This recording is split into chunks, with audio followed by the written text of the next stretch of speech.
Praise lord. మన ప్రభు అయిన యేసుక్రీస్తు వారి నామమున అందరికీ వందనములు తెలియజేస్తున్నాను. అందరూ బాగున్నారా?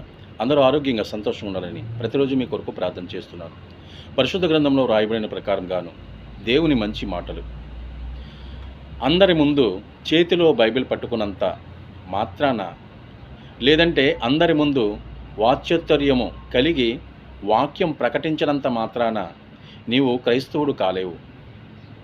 నీ చేతిలో ఉన్న వాక్యము ఏమి చెబుతుందో దానిని నీవు పాటించినప్పుడు, ఆ వాక్యానుసారంగా నీవు నడుచుకున్నప్పుడు మాత్రమే నీవు నిజమైన క్రైస్తవుడు కాగలవు.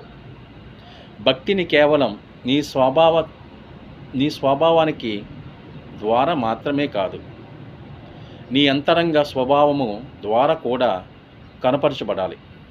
ఇంతటితో ఈ పరిశుద్ధమైన మాటలు మన తండ్రి అయిన దేవుడు దీవించునుగాక. ఆమేన్.